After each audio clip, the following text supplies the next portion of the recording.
Bonjour à tous et bienvenue dans cette nouvelle vidéo pour Jeux de rôle.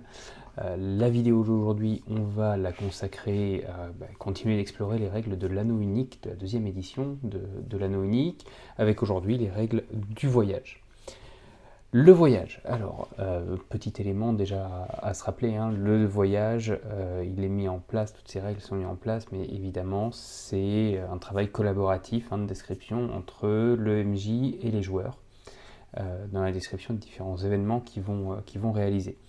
Ça nécessite d'avoir une carte de la région, évidemment, et vous pouvez aussi utiliser le compagnon de voyage qui peut être une aide intéressante, pas forcément obligatoire. Un petit élément quand même à voir et à se rappeler, hein. On parle bien de règles de voyage et pas de règles d'exploration. Le but, c'est pas d'aller découvrir et d'explorer des zones et de trouver des éléments à l'intérieur des zones, mais c'est bien de voyager vers une destination. Si les joueurs ont le temps de voyager et qu'ils peuvent prendre la route pour arriver à leur destination, dans ce cas-là, les règles de voyage n'ont pas trop de sens. Si par contre vous voulez qu'il y ait une tension, que les joueurs doivent couper à travers champs ou forêts ou autre, là, les règles du voyage s'imposent. Alors, comment on réussit à faire un voyage dans le Seigneur des Anneaux? Déjà, la première partie, ça va être définir la destination. Ça va être choisir quelle est la destination du voyage. Alors, s'il y a plusieurs endroits, si c'est une suite d'endroits que vos joueurs souhaitent visiter, dans ce cas-là, le mieux, c'est peut-être de faire différents voyages, différents trajets, et chaque trajet est un nouveau voyage. Si le voyage est particulièrement long, qui va faire plus de 20 hexagones traversés, dans ce cas-là, essayez de le diviser en plusieurs étapes avec plusieurs voyages réalisés. Sinon, c'est vrai que ça risque d'être un peu compliqué pour eux. Vous avez en début du livre la carte de début d'ouvrage. La carte de début d'ouvrage, elle est représentative des connaissances un peu des explorateurs. De ce que connaissent les explorateurs, pas de ce que connaissent les Péquenous ou les villageois du coin. Eux, ils ont une connaissance géographique bien plus limitée, ils connaissent un peu ce qui se trouve autour, ils peuvent vous donner à peu près la direction, mais pas plus. Pareil, tous les villages sont indiqués sur la carte, n'hésitez pas à en faire une copie, à imprimer cette carte et à vous laisser vos joueurs écrire dessus, sur cette copie, ce qu'ils ont rencontré, s'ils ont vu des villages particuliers, c'est toujours un élément qui peut être intéressant. La deuxième partie, ça va être de définir les rôles des personnages. Alors, les personnages vont devoir endosser un rôle particulier. Il y a 4 rôles qui peuvent être remplis. Il y a le rôle de guide. Alors, le guide, c'est celui qui va être en charge des décisions concernant la route à prendre, quand est-ce qu'on s'arrête, quel est le niveau des provisions. Il va y avoir le chasseur. Le chasseur, alors lui, il est en charge de trouver la nourriture dans la nature, d'aller chasser. La sentinelle, donc repérer s'il y a des ruffians ou des brigands sur la route, voilà, s'assurer qu'il n'y ait aucun danger qui s'approche du groupe. Et puis il y a le scout, et le scout, pour lui, son rôle, c'est d'aller monter le camp et de chercher les nouveaux chemins. Donc les 4 rôles doivent être remplis. Si vous êtes plus de 4, vous pouvez être plusieurs sur chaque rôle, sauf le guide, où il peut y avoir qu'un seul guide. Mais vous avez le droit d'avoir 2 chasseurs, ou 2 sentinelles, ou 2 scouts.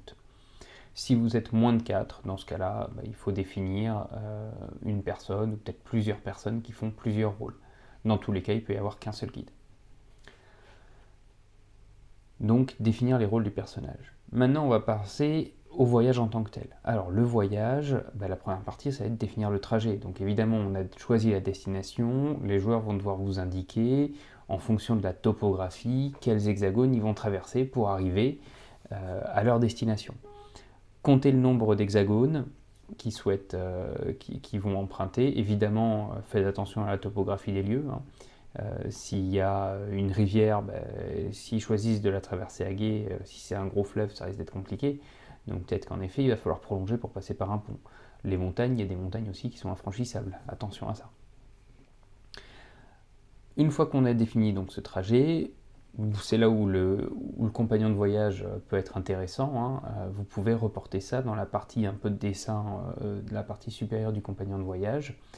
Si le chemin ne correspond pas exactement, c'est pas bien grave. Ce qui est important, c'est qu'il y ait le même nombre d'hexagones. je vous conseille, faites dessiner à vos joueurs et annotez à vos joueurs sur le compagnon de voyage les éléments un peu spécifiques qu'ils vont rencontrer. Donc s'il y a des forêts sur tel hexagone, s'il y a des marécages, s'il y a des collines, s'il y a un village, notez-le dessus. Par exemple, imaginons 4 au 6e hexagone, il y a des marées, faites des petits dessins sur les 4 à 6 hexagones pour rappeler qu'il y a bien des marées. Alors, maintenant qu'on a reporté tout ça sur notre compagnon de voyage, eh bien, on va pouvoir commencer le voyage. Alors, ça commence, et c'est le guide évidemment qui prend les choses en main, et qui va faire un jet, qui fait un jet de voyage, donc voyage, c'est travel en anglais. Il fait un jet de voyage. En cas d'échec sur son jet, eh bien, il y a un événement qui se déroule à 2 cases si on est en printemps ou en été, ou à 1 case si on est en automne et en hiver. S'il fait une réussite, dans ce cas-là, l'événement de voyage se déclenche à 3 cases ou une case supplémentaire par réussite. Donc par exemple, vous avez fait 2 réussites sur votre jet de voyage, ça vous fait 3 plus 1, 4 cases. À 4 cases, vous aurez un événement à faire jouer. Donc le groupe d'aventuriers va se déplacer du nombre de cases, et puis va résoudre un événement de voyage qui sera expliqué un peu après. Une fois que l'événement est terminé, le guide effectue un nouveau jet de voyage et on voit quand est-ce que le prochain événement arrive. La fin du voyage, ça se fait quand ? Ça se fait quand, si lors de ce jet, le prochain événement doit avoir lieu sur la case d'arrivée, l'hexagone d'arrivée, ou après l'hexagone d'arrivée. Lors de la fin du voyage, on va regarder la fatigue qui a été accumulée pendant le voyage.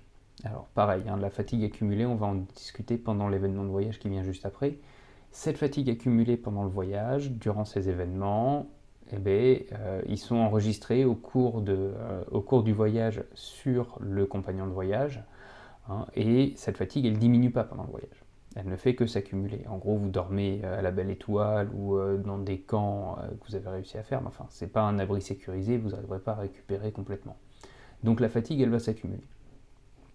Quand arrive la fin du voyage, on fait un peu le point. Déjà, si vous avez des montures, vous allez pouvoir enlever un nombre de points de fatigue égal à la valeur de la vigueur de votre monture. Vous avez une monture à 3, vous avez accumulé 8 points, à la fin du voyage, vous aurez 5 points de fatigue à mettre sur votre fiche. Et puis, chaque héros va faire un jet de voyage. Par succès, vous enlevez un point de fatigue. J'ai fait 2 succès, j'étais à 5, je descends à 3 de fatigue, donc je vais pouvoir ajouter 3 points de fatigue sur ma fiche de personnage. Par la suite, la fatigue elle va diminuer de 1 pour chaque repos prolongé au sein d'un abri sécurisé. Donc vous dormez dans une maison, dans une auberge, hop, vous récupérez un point de fatigue. Vous voulez calculer la durée du trajet. La durée du trajet, on la calcule à la fin du voyage. Elle va être en gros d'1 jour par hexagone traversé, sauf en cas de terrain difficile. Donc, en cas de terrain difficile, c'est les forêts, les collines, les montagnes, etc. Les marées. Dans ce cas-là, il faut 2 jours pour traverser un hexagone. Si vous avez des montures, on prend ce total, on le divise par 2. Voilà votre durée de trajet. Puis, la marche forcée, les héros ont le droit de vouloir forcer un peu le pas, marcher beaucoup plus longtemps que ce qu'ils ne devraient normalement. Dans ce cas-là, ils vont traverser 2 hexagones en un jour, donc ce n'est pas des hexagones difficiles, mais ils vont accumuler 1 point de fatigue supplémentaire par jour de marche forcée. Voilà. Donc pareil, la fatigue, on l'ajoutera sur le compagnon de voyage et on fera le point à la fin du voyage pour vérifier à quel point ils en sont. Donc ça, c'est les différentes étapes pour le voyage. Maintenant, les événements du voyage. Alors, quand on parle des événements de voyage, déjà, on va définir la cible de l'événement. Donc, pour définir la cible, c'est tout simple. Vous lancez un D6. Si vous faites un 1 ou un 2, c'est le scout. Un 3 ou un 4, c'est la sentinelle. Un 5 ou un 6, c'est le chasseur. La cible de l'événement. La cible, elle va devoir effectuer un jet. Et selon le résultat, du jet, ça va déterminer le résultat de l'événement. Donc le scout, il fera toujours un jet d'explore, la sentinelle, elle fera toujours un jet de vigilance ou awareness en anglais. Les chasseurs, ils font toujours un jet de chasse, hunting en anglais. Maintenant, on va pouvoir déterminer l'événement. Alors, si vous regardez un peu la nature de l'événement, comment déterminer ça ? Si vous regardez votre livre et que vous allez cette fois à la carte qui se situe à la fin de votre livre, vous allez voir que vous aurez la même carte, mais cette fois avec des couleurs différentes dans différentes zones. Donc vous avez 3 codes couleurs différentes. Vous avez le vert qui correspond aux terres libres. Donc les terres libres, vous pouvez en général vous balader à l'intérieur tranquillement. Le jaune, les terres sauvages, ça commence à être un peu plus compliqué. Et l'orange, les terres sombres, où là, faites attention, ça va pas être jojo. En fonction de l'hexagone traversé dans lequel vous êtes quand l'événement se situe, vous lancez un jet qui correspond à la couleur dans laquelle vous êtes. Si vous êtes dans les terres libres, donc dans un hexagone vert, vous lancez 2d12, vous gardez le meilleur résultat. Si vous êtes dans les terres sauvages, donc un hexagone jaune, vous lancez 1d12 et vous regardez le résultat. Orange, donc les terres sombres, vous lancez 2d12 et vous prenez le pire résultat. Ces résultats-là, vous le comparez à la table des événements. Alors la table des événements, elle est présente page 112 dans le bouquin, ou alors vous le trouvez aussi dans l'écran du MJ, c'est le panneau de droite. Cette table, elle va avoir plusieurs colonnes. Déjà, elle va vous indiquer si l'événement est positif ou négatif. Donc en gros, un bon jet, un jet qui va se rapprocher du 12, ça sera plutôt positif pour les joueurs en cas de réussite. Un jet qui sera inférieur, donc des 1, 2, 3, etc., ça sera négatif pour les joueurs en cas d'échec. Ça va déterminer l'impact du résultat du jet, et le nombre de points de fatigue qui va être généré pour chaque membre du groupe. Donc chaque événement va générer un certain nombre de points de fatigue. Donc de manière générale, pareil, un résultat faible va générer beaucoup de fatigue pour l'ensemble du groupe, tandis qu'un lancer haut va générer peu de fatigue, voire pas de fatigue pour l'ensemble du groupe. Donc ça permet de définir l'événement. Quel type d'événement? Maintenant, on parle de la résolution de l'événement. Donc la résolution de l'événement, la cible de l'événement, donc on a défini auparavant, le scout, le chasseur ou la sentinelle, va effectuer le jet approprié en fonction de son rôle. S'il y a plus d'un héros qui occupe le rôle, dans ce cas-là, il y a un joueur qui est choisi pour effectuer le jet et l'autre peut effectuer l'action d'aide. En cas de jet sur un terrain difficile, donc montée, forêt, colline, marée, etc., le joueur perd un dé sur son jet. En cas de jet sur une route, le joueur gagne un dé. Et vous regardez la conséquence du jet, si c'est une réussite ou un succès, sur le tableau.